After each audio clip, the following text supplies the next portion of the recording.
Jake floated in the medical bay of the rescue ship, his body connected to machines that monitored his vital signs. The battle at Centauri had nearly killed him. The feedback from his direct contact with the Eater of Worlds had burned out most of his nervous system. Only the stellar Aegis was keeping him alive. Rebuilding his body with alien technology. Dr. Parker worked around the clock to understand what was happening to him. His cellular structure is changing again, she reported to the medical team. The weapon is repairing the damage, but it's also making him less human in the process. Kate sat beside his bed, holding his hand despite the energy that sparked between their skin. The doctors say you've been unconscious for 2 days. Do you remember what happened? Jake's eyes opened slowly. They now glowed with a constant blue light that made it hard to look at him directly. I remember everything. The Eater, the contact, Commander Mitchell's sacrifice. His voice sounded different, deeper, with harmonics that seemed to echo from somewhere far away. The fleet lost 37 ships, Kate said quietly. Over 8,000 people died, but we heard it. The Eater retreated to the outer system and hasn't moved since. Jake tried to sit up, but his body felt strange, like it belonged to someone else. It's not retreating, it's adapting, learning from our attack so it can counter the weapon more effectively next time. Through the small window of the medical bay, Jake could see the ruins of the Centauri system. The 3 planets were cracked and broken, their surfaces scarred by the Eater's corruption. The star flickered weakly, its light dimmed by the entities feeding. Jake, Dr. Parker said carefully, there's something else. The energy readings from your body have changed dramatically. You're not just connected to the weapon anymore. You're becoming part of it. Before Jake could respond, the world around him shifted. The medical bay faded away, and he found himself standing in a vast space filled with crystalline structures that stretched toward infinity. This was the interior of the stellar Aegis, the place where the architect consciousness resided. A figure materialized before him, tall, elegant, with features that were almost human, but not quite. This was the Prime, the leader of the architects who had created the weapon millions of years ago. Young Guardian, the Prime said, his voice echoing in Jake's mind. You have taken the first step on a path that will change you forever. Are you? Prepare for what must come next. Jake looked around at the crystal structures, each one containing the preserved consciousness of an architect. I don't have a choice, do I? The Eater is too strong. If I don't become what the weapon needs me to be, everyone will die. Choice is an illusion when faced with extinction, the Prime agreed. But understanding the cost is important. Let me show you what happened to us. What happened to me? The crystal space around them shifted, and Jake found himself watching the final battle between the architects and the Eater of Worlds. He saw a civilization far more advanced than humanity, with technology that could reshape matter at the quantum level and travel between dimensions as easily as walking across a room. But even they had been unprepared for the Eater's hunger. Jake watched entire star systems disappear as the entity fed, growing stronger with each consumed reality. The architects fought desperately, throwing everything they had at the cosmic predator. But their weapons couldn't touch something that existed, partially outside normal space-time. We were losing, the Prime explained as the vision continued. Our greatest weapons, our most powerful ships, all useless against an enemy that could simply step sideways into another dimension. That's when we made the choice that saved the universe and destroyed us. Jake saw the creation of the stellar Aegis, watched as the architects poured their entire civilization's knowledge and power into the crystalline weapon. But that wasn't enough. To give it the strength needed to fight the Eater, they had to sacrifice themselves. One by one, we uploaded our consciousness into the weapon, the Prime said. Our bodies died, but our minds lived on, adding their strength to the Aegis. I was the last, the final guardian who wielded the weapon against the Eater. The vision showed the Prime as he had been at the end, no longer recognizable as the being he had started as. His body was pure energy, his mind expanded beyond individual thought. He had become something capable of fighting the Eater on its own terms, but in doing so, he had lost everything that made him who he was. The battle lasted for eons, the Prime continued. I fought the Eater across multiple dimensions, through spaces where time moved backward and reality was nothing but potential. In the end, I managed to trap it between dimensions, but I could not destroy it. That requires a sacrifice I could not make. What kind of sacrifice? Jake asked, though he was beginning to understand. To destroy the Eater completely, the weapon bearer must merge their life force with the entity itself. The contradiction of life and entropy, creation and destruction, existing in the same space creates a paradox that forces the Eater back into dormancy. But the process destroys both the bearer and potentially damages the fabric of space-time. Jake felt cold despite the energy flowing through his transformed body. That's what you want me to do. That's what the weapon is preparing me for. It is the only way to ensure the Eater never escapes again, the Prime said. But I cannot make that choice for you. The weapon will not force its bearer to sacrifice themselves. It must be freely given. The crystal space began to fade, and Jake found himself back in the medical bay. But now he could see things differently. He could perceive the flow of time, the web of possibilities that stretched out from each moment. In most of those futures, the Eater of Worlds consumed everything. But in a precious few, he saw hope. Jake, Kate's voice seemed to come from very far away. You were unconscious again. Your body was glowing so bright we couldn't look at you directly. Jake turned to face her, and she gasped. His appearance had changed again.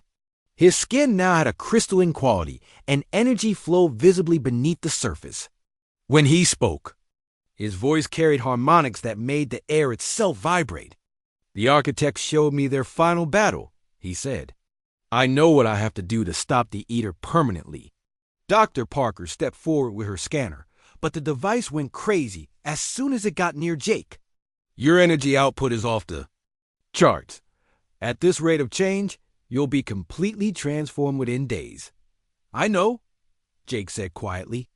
The weapon is preparing me for the final confrontation.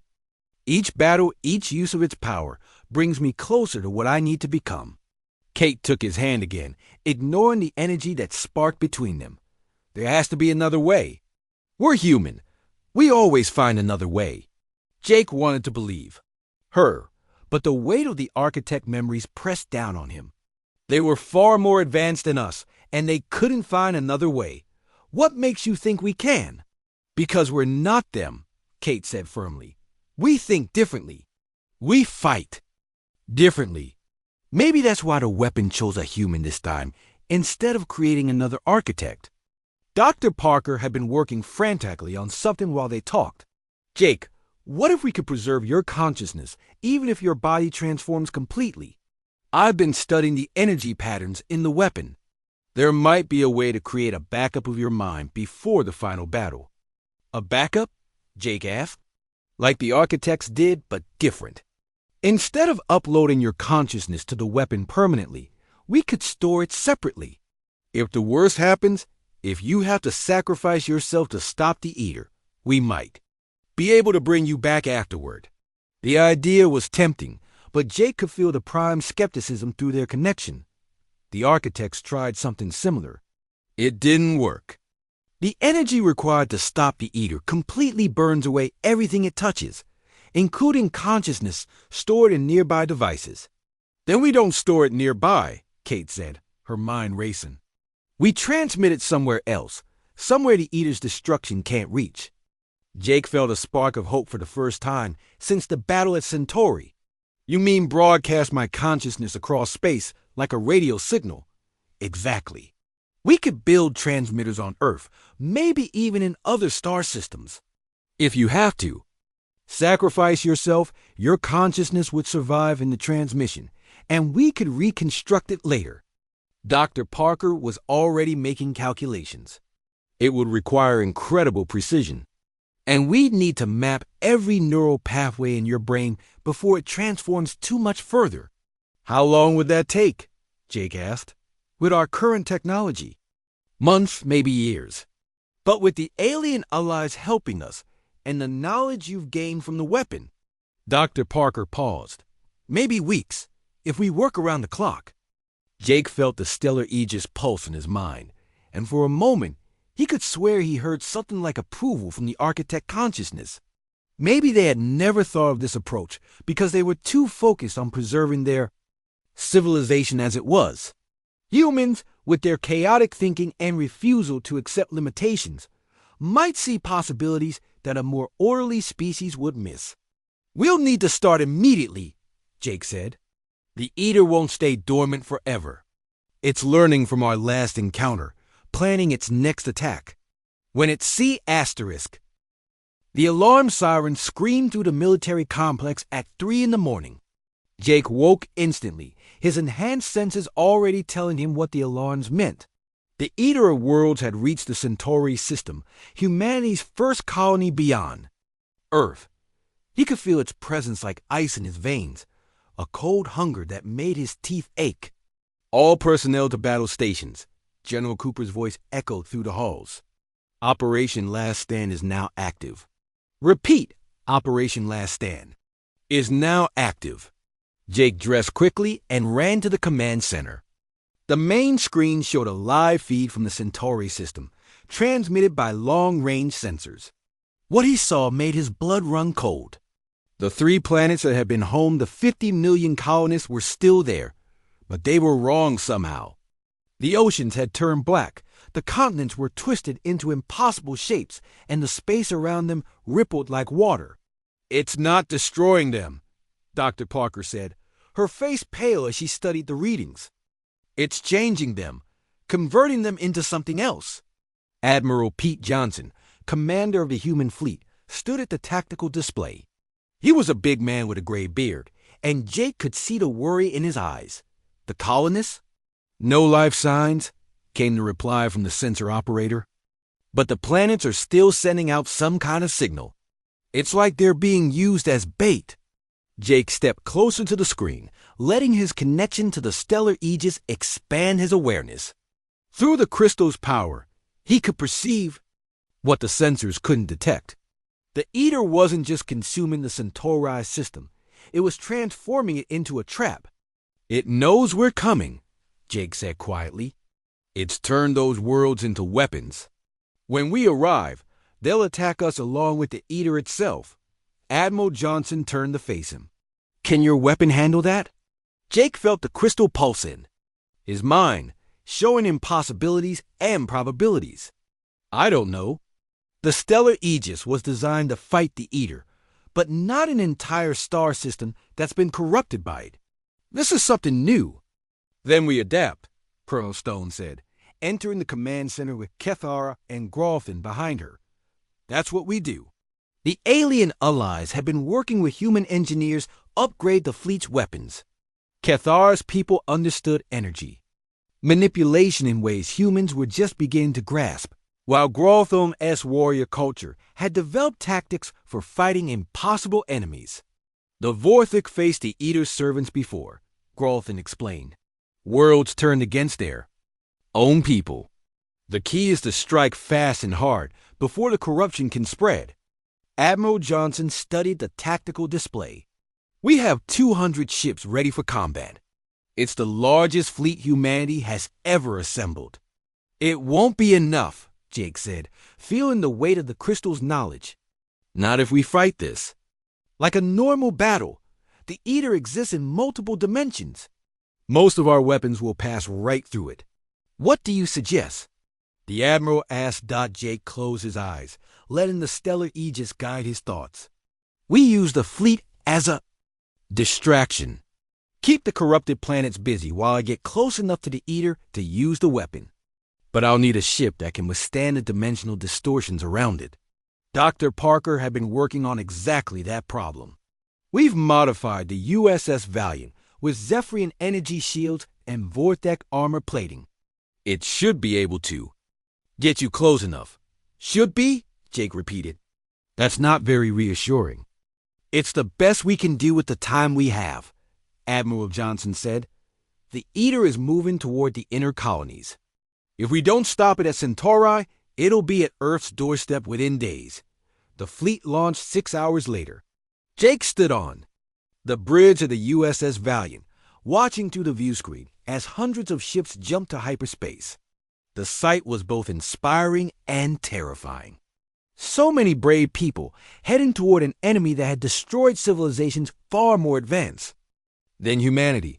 Beside him, Kate checked her equipment one final time. She had insisted on coming, despite Jake's protests. "Someone needs to be there to remind you who you are," she had said. "In case you forget." Commander Steve Mitchell, the Valiant's captain, was a steady man who had served in 3 colonial wars, dropping out of hyperspace in 30 seconds, he announced. "All hands, prepare for combat." The Centauri system appeared on the screen, and Jake gasped. The corruption was worse than the long-range sensors had shown. The star itself was flickering between normal yellow light and something that hurt to look at directly. The planets hung in space like infected wounds, pulsing with dark energy. "My God," Kate whispered. "What has it done to them?" Before Jake could answer, the corrupted planets began to move. They shouldn't have been able to do that. Planets didn't have engines or propulsion systems. But the Eater's influence had changed the fundamental laws of physics in the system. The 3 worlds turned toward the human fleet like enormous predators sensing prey.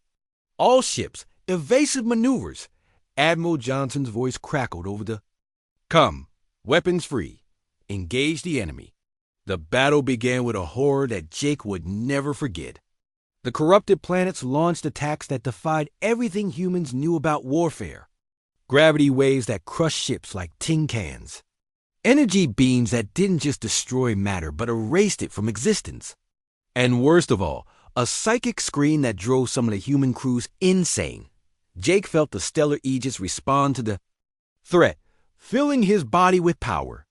Energy crackled around him as he reached out with the weapon's abilities, trying to shield the fleet from the worst of the attacks. But there were too many ships spread across too wide an area. "Focus on getting to the Eater," Commander Mitchell urged. "Let the fleet handle the planets." Jake wanted to help every ship, to save every life, but he knew Mitchell was right. The only way to end this was to strike at the source. He directed the Valiant toward the center of the system, where space itself seemed to be twisted into knots. When they saw it, the Eater of Worlds hung in the darkness between the corrupted planets, and it was nothing like Jake had imagined. It wasn't a creature in any sense that humans could understand. It was a wound in reality itself, a place where the universe had been torn open to reveal something that shouldn't exist. Dark tentacles of energy reached out from it, touching the planets and the star, feeding on their essence. "How do we fight something like that?" Kate asked, her voice barely a whisper. Jake felt the crystal's power surge through him, and suddenly he could see the Eater's true nature. It existed in at least 7 dimensions simultaneously, with only a small part of itself visible in normal space. To hurt it, he would have to attack it on multiple dimensional levels at once. "I have to get closer," he said. "Close enough to touch it. That's suicide," Commander Mitchell protested. "The energy readings around that thing would tear the ship apart." "Not if I shield us," Jake replied. He was already beginning the process, extending the stellar Aegis's power around the Valiant like a protective bubble. The ship shuddered as they entered the distortion field around the Eater, but the shields held Dot around them. The battle raged. Jake watched in horror as the USS Phoenix was caught in a gravity wave and crushed to nothing. The destroyer Hammond vanished completely when one of the planets fired an existence-erasing beam at it. But the human fleet kept fighting, drawing the corrupted world's attention away from the Valiant. Distance to target, 1,000 kilometers.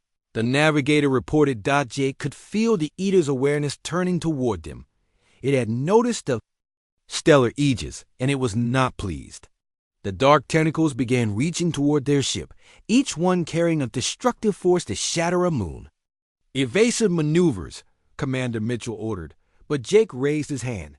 "No, stay on course. I can handle this." Jake reached out with the weapon's power, meeting the Eater's attack head-on. Energy clashed against energy in dimensions that human eyes couldn't see. The bridge lights flickered as reality itself strained under the pressure of the battle. For a moment, Jake thought he had the advantage. The stellar Aegis was designed specifically to fight entities like the Eater, and its power was immense. But then the Eater did something unexpected. It learned. The entity adapted its attacks in real time, studying the weapon's energy patterns and finding ways to counter them. Jake felt a spike of pain as one of the Eater's tentacles broke through. His defenses and touched his mind directly. In that instant of contact, Jake saw the Eater's true nature. It wasn't evil, not in any way humans could understand. It was a force of entropy made conscious, as natural and necessary as gravity or time. But it had been driven mad by its imprisonment, and now it wanted to consume everything out of spite and hunger. The psychic contact overloaded Jake's nervous system. He collapsed to the deck, screaming as alien thoughts flooded his mind. Through the connection, the Eater learned about him too. His fears, his hopes, his love for Kate, and his determination to protect humanity. Jake! Kate knelt beside him, trying to help, but there was nothing she could do. The battle was taking place on levels she couldn't perceive. Distance to target, 500 kilometers, someone reported, but Jake barely heard them. The Eater was pressing its attack, trying to break his mind before he could get close enough to use the weapon's full power. The USS Defiant emerged from hyperspace near Earth, and Jake couldn't believe what he saw. The blue planet he remembered was now surrounded by thousands of ships from every human colony and outpost. Massive battleships floated alongside converted cargo vessels, all bristling with weapons. Space stations that had been under construction for decades were now being rushed to completion. "I've never seen anything like it," Kate said, standing beside him at the observation deck window. "Every human faction is here. The Colonial Marines, the corporate security forces, even the Outer Rim pirates. They're all working together." Jake nodded, but his attention was focused on something else.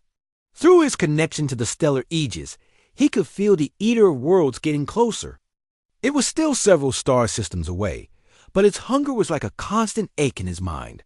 Every few hours, another system would go dark, consumed by the entity's endless appetite. "Sergeant Murphy, report to Docking Bay 7 immediately." The ship's intercom announced, "Transport is waiting." Jake gathered his few belongings and headed for the docking bay. The crystal weapon had continued to change him during the journey to Earth. His reflection in the mirror showed eyes that glowed with a faint blue light, and his skin had taken on a metallic sheen. He was still recognizably human, but just barely. The transport took him down to Earth's surface, to a massive military complex that had been built in the desert. The facility was crawling with activity, soldiers, scientists, and engineers working around the clock to prepare for the coming battle. General Dan Cooper met him at the landing pad. The general was a tall man with gray hair and tired eyes. He looked like he hadn't slept in weeks. "Sergeant Murphy, or should I say the weapon bearer," General Cooper said, extending his hand. When Jake shook it, the general's eyes widened slightly. "Your skin is warm, almost hot, and I can feel some kind of energy coming from you." "The transformation is accelerating," Jake replied. "The closer the Eater gets, the more the weapon activates. I'm becoming something new, something designed to fight entities like this." General Cooper led him through the complex, past rows of scientists working on alien technology and soldiers training with weapons Jake had never seen before. "We've been preparing for this moment since your first report. Every top scientist on Earth has been working on ways to enhance our weapons and defenses." They entered a large training facility where Colonel Amy Stone was waiting. She was a woman in her 40s with short brown hair and sharp eyes. Behind her stood a group of soldiers and aliens that Jake didn't recognize.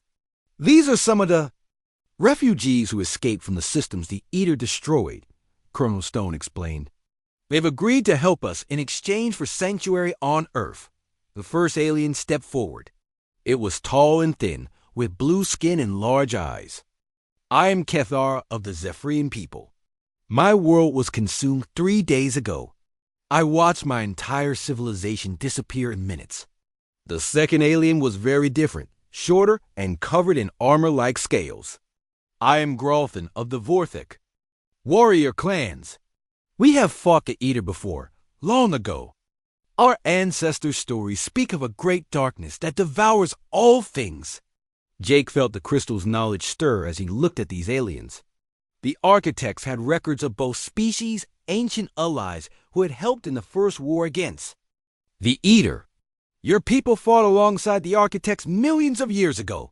Ketar's eyes widened. You know of the architects? But they have been gone for so long. Their knowledge lives on in the weapon, Jake said. And through me, in a way. They remember your people's courage. Gralthan stepped closer, studying Jake with intense eyes. You are the new weapon bearer. But you are still so young, so new to this power. The Eater has grown stronger over the eons. It has learned from its imprisonment. That's why we need to train, Colonel Stone said. Jake, you need to learn to control your abilities before the Eater arrives. According to our calculations, it will reach the outer colonies in less than a week. For the next several days, Jake underwent intensive training. He learned to focus the crystal's energy, to project barriers of force, and to perceive things that existed beyond normal space-time. But with each lesson, he felt more of his humanity slipping away. Dr. Lisa Parker, who had been transferred to the facility, monitored his progress. Your cellular structure is changing daily, she reported during one of his medical exams. The human DNA is still there, but it's being integrated with something else, something that doesn't match any known biological pattern. Jake flexed his fingers, watching energy dance between them. The architects weren't entirely biological either, at least not by the end. They transformed themselves to fight the Eater. Now I'm following the same path.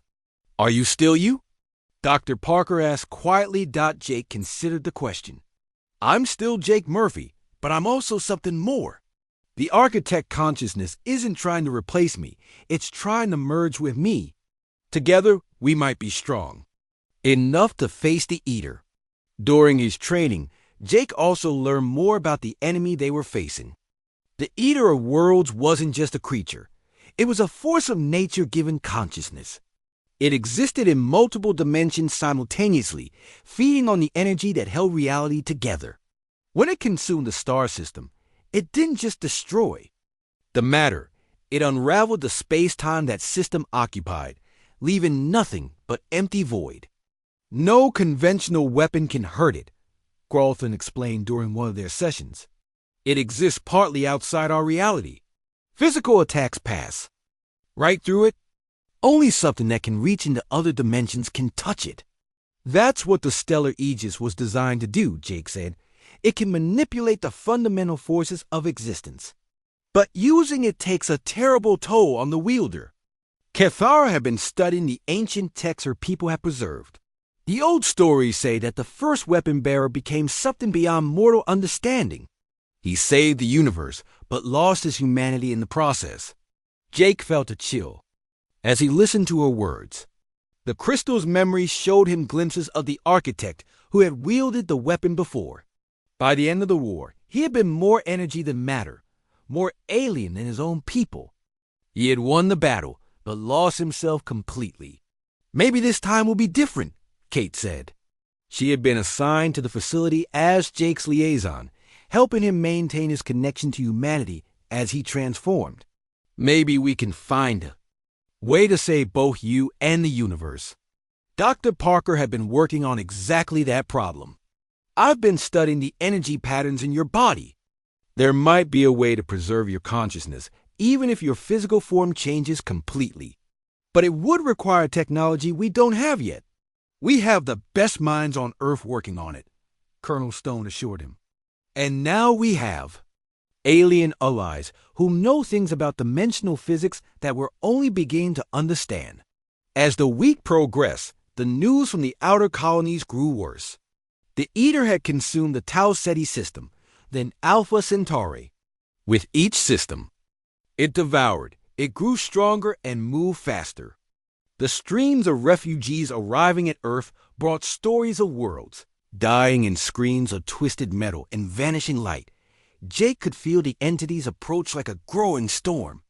His dreams were filled with visions of the Eater's true form, a writhing mass of dark energy that existed in spaces between spaces.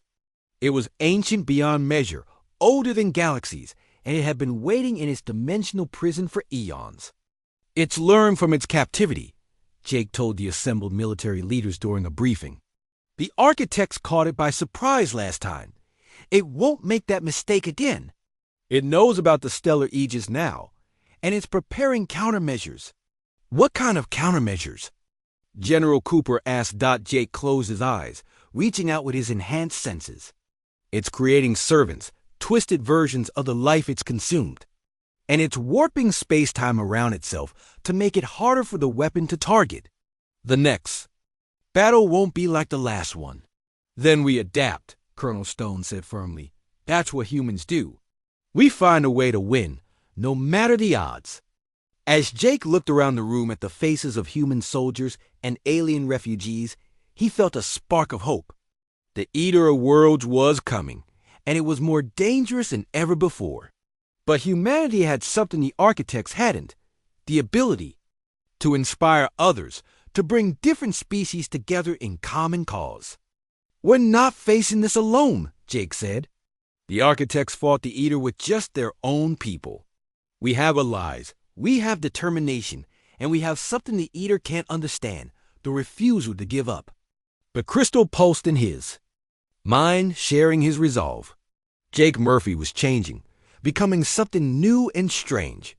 But at his core, he was still human. And that might be exactly what the universe needed to survive the coming darkness. Jake's eyes opened slowly, and the first thing he noticed was that everything looked different. The white ceiling of the medical bay seemed to glow with patterns he had never seen before. He could see the electrical currents running through the walls, the heat signatures of people moving in the corridor outside, and something else, energy flows that seemed to connect everything in the ship. Jake, can you hear me? Kate's voice came from somewhere to his left, but he could also sense her presence in a way that was completely new. Her emotions felt like colors in his mind, worry, relief, and something else that might have been fear. He turned his head and saw her sitting beside his bed. She looked tired, like she hadn't slept in days. Behind her stood Dr. Lisa Parker, the ship's chief scientist, holding a medical scanner that was beeping softly. "How long was I out?" Jake asked. His voice sounded different, deeper somehow, and he could feel vibrations in the air when he spoke. 3 days, Dr. Parker replied, checking her scanner. Your body went through some kind of transformation. Your cellular structure has been completely altered. According to these readings, you're still human, but you're also something else now. Jake sat up slowly. He felt strong, stronger than he had ever felt before. His muscles responded instantly to his thoughts, and his senses were incredibly sharp. He could hear conversations happening 3 decks away, smell the fierce sweat of nervous crew members, and feel the ship's engines humming through the hull. The crystal, he said, memories flooding back. It merged with me. I can feel it inside. My head, like a second voice. Kate leaned forward, her face filled with concern. Jake, what happened down there? 1 minute you were touching that thing, and the next minute you were screaming, and there was light everywhere. We couldn't get near you for almost an hour. I don't know exactly, Jake admitted. It was like the crystal was alive, and it chose me for something. I can feel its knowledge in my mind, but it's too much to process all at once. Dr. Parker made some notes on her tablet. The energy readings from your body are unlike anything we've ever seen.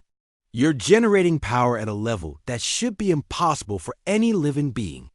And your brain activity is off the charts. Before Jake could respond, the ship's intercom crackled to life. All senior staff report to the bridge immediately. Priority Alpha. Kate helped Jake to his feet. Think you can handle a briefing? Jake nodded, though he wasn't sure how he felt about facing the rest of the crew. What if they were afraid of him? What if they saw him as a monster instead of a man? The walk to the bridge felt strange. Jake could sense every person they passed, feel their emotions, and even catch glimpses of their thoughts. The ship itself seemed to respond to him, as if the computers and systems recognized him as something new. When they reached the bridge, Captain Ron Hayes was standing before the main screen, his face grim. The screen showed star charts of the TA, surrounding systems, but something was wrong. Where several star systems should have been, there was only empty black space. "Jake, good to see you on your feet," Captain Hayes said without turning around. "Dr. Parker, what's his condition?" "Stable, but change," Dr. Parker replied. "I'm not sure what he is anymore, but he's not exactly human." "That might be exactly what we need," the captain said. He turned to face Jake, and his expression was serious. "3 days ago, while you were unconscious, we started receiving reports from the outer colonies. Entire star systems have been disappearing." Jake felt a chill run down his spine. "Disappearing? What do you mean?" "I mean gone. Completely. Not destroyed.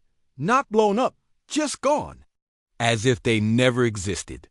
Captain Hayes pointed to the screen. The Arcturus system was the first. 20 billion people, 6 planets, and a star, all gone in less than an hour. Then the Vega system, then Proxima Centauri. Kate gasped. "That's impossible." "You can't just make a star disappear." "Apparently, something can," Dr. Parker said.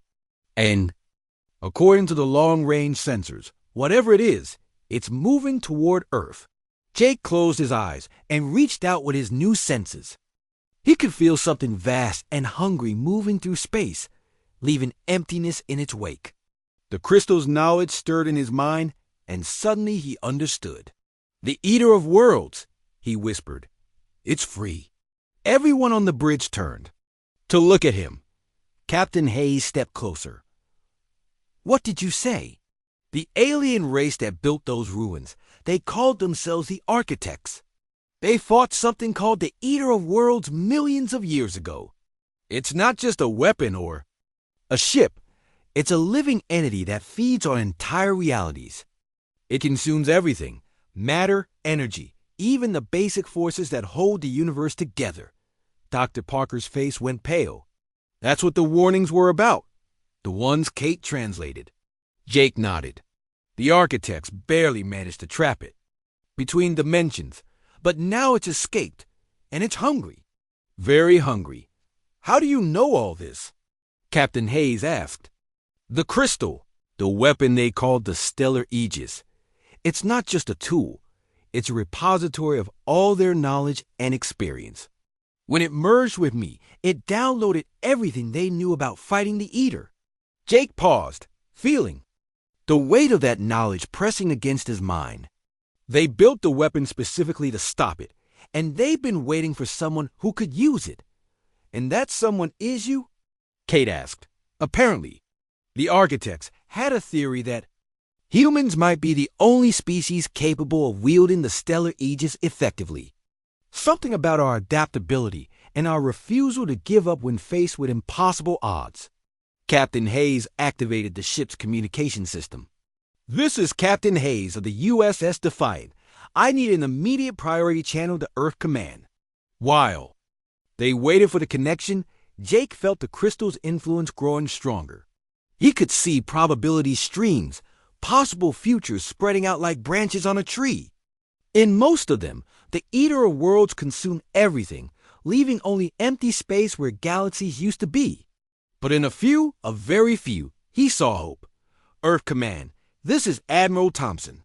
"What's your status, Captain?" "Admiral, we've made contact with an ancient alien weapon. Sergeant Murphy has been chosen as its wielder. He has information about the entity that's destroying star systems." There was a pause on the other end of the line. "Put him on." Jake stepped forward. "Admiral, the entity is called the Eater of Worlds. It's not from our reality. It exists partially outside normal space-time, which is why our weapons can't touch it. It feeds on entire universes, and it won't stop until everything is consumed. Can this weapon of yours stop it? Jake felt the crystal's knowledge flow through him. Maybe, but it will take everything we have. The architects sacrificed their entire civilization to create the stellar aegis. They encoded their consciousness into it to guide future wielders. But even with all their knowledge, they barely managed to imprison the Eater. They didn't destroy it. Then how do we fight something like that? We don't fight it the way we fight normal enemies. The Eater exists in multiple dimensions at once. To hurt it, we need to attack it on levels that most species can't even perceive. That's what the stellar aegis was designed to do. Dr. Parker had been scanning Jake with her instruments while he spoke. His energy output is increasing. Whatever's happening to him, it's accelerating. Jake could feel it too. The crystal was changing him more with each passing hour. His human thoughts were becoming mixed with alien memories and perspectives. He was becoming something new, something that could fight the Eater of Worlds, but he was also losing parts of himself in the process. Admiral, Jake continued, I need to return to Earth immediately. The weapon needs to be fully activated, and that can only happen in a place with the right energy patterns. Earth's magnetic field and solar radiation create the perfect conditions. Understood. You're ordered to return to Earth at maximum speed. We're assembling every ship we can find. If this thing is as dangerous as you say, we'll need every advantage we can get.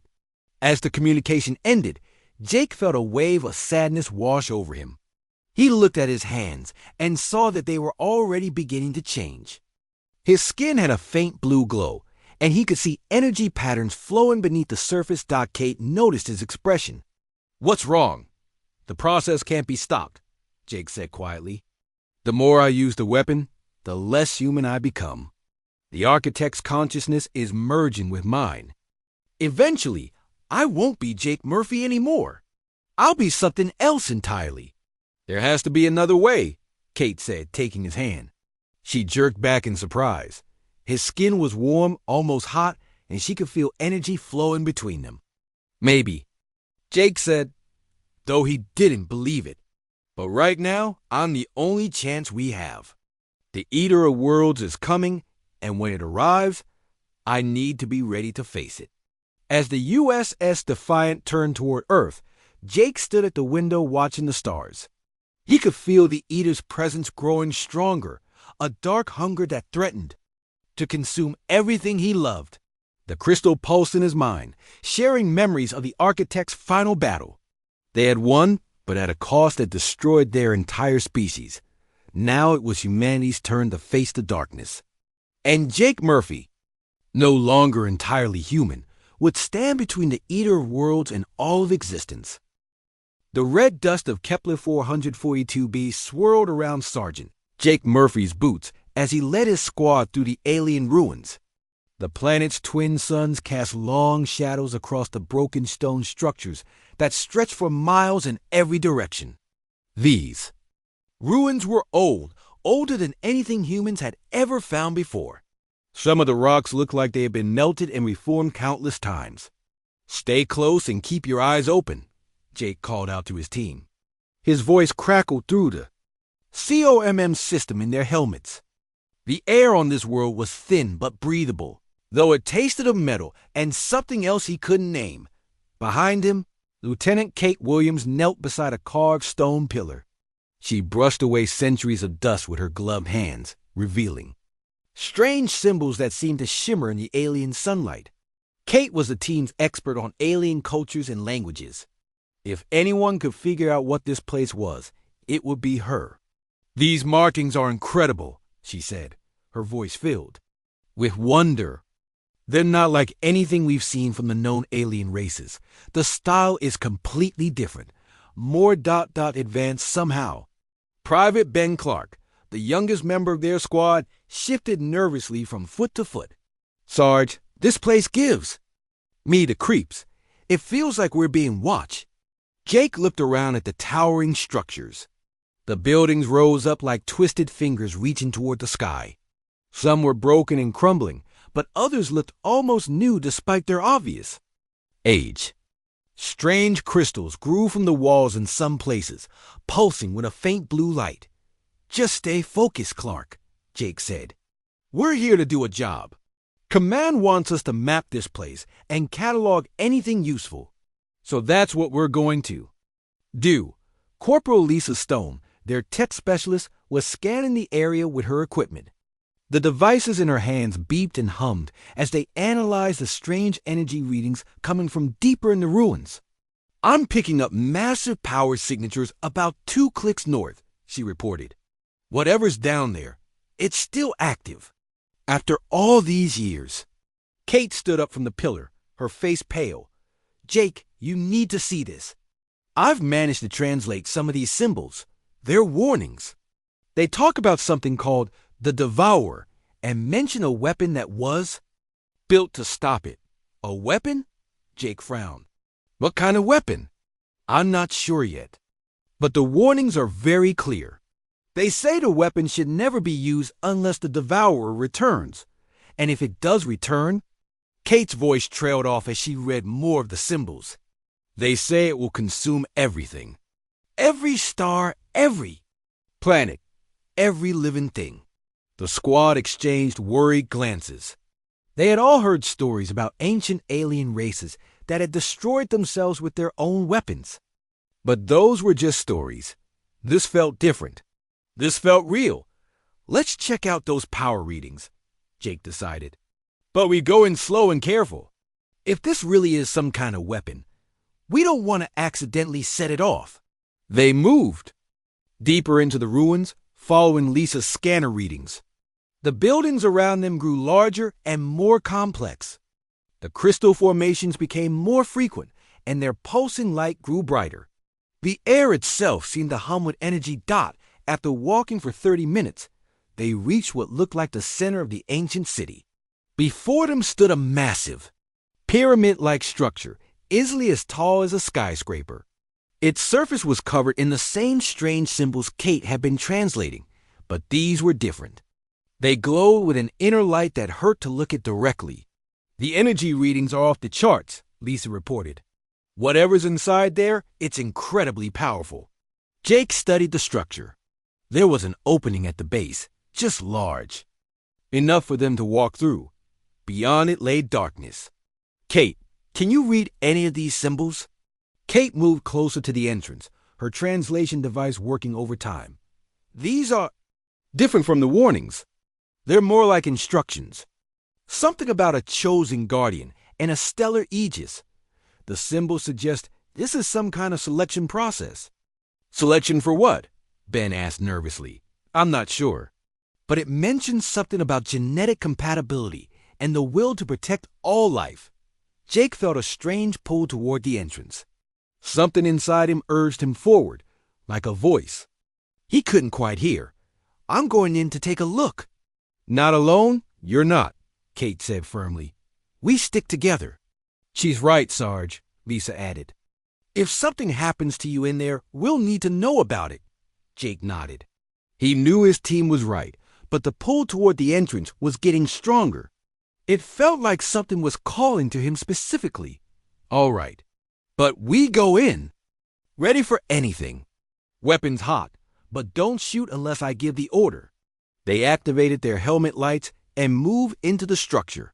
The walls inside were smooth and seemed to be made of the same crystal material they had seen throughout the ruins. The crystals here were much brighter, casting dancing shadows as the team moved deeper inside. The passage sloped downward, leading them into the heart of the pyramid. After several minutes of walking, they emerged into a vast chamber. The ceiling disappeared into darkness above them, and the walls were covered in more of the glowing crystals, but it was the center of the chamber that took their breath away.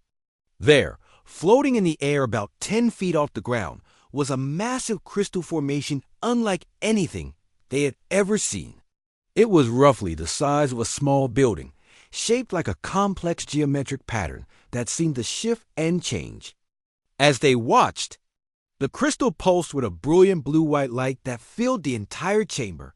"My God!" Kate whispered. It's beautiful. Lisa's equipment was going crazy. The energy output from that thing is incredible. It's like it's drawing power from somewhere else, somewhere not in our normal space. Jake couldn't take his eyes off the crystal. The pulling sensation was stronger now, almost overwhelming. Every instinct told him to approach it, to reach out and touch it. This has to be the weapon the warnings mention. Jake, don't get too close, Kate warned. We don't know what it might do, but Jake was already moving forward. He couldn't help himself. The crystal seemed to be calling to him, and he felt compelled to answer. As he got closer, the symbols on the walls began to glow brighter. The crystal's pulsing increased, matching the rhythm of his heartbeat. Sarge, you need to step back, Lisa called out. The energy readings are spiking. Something's happening.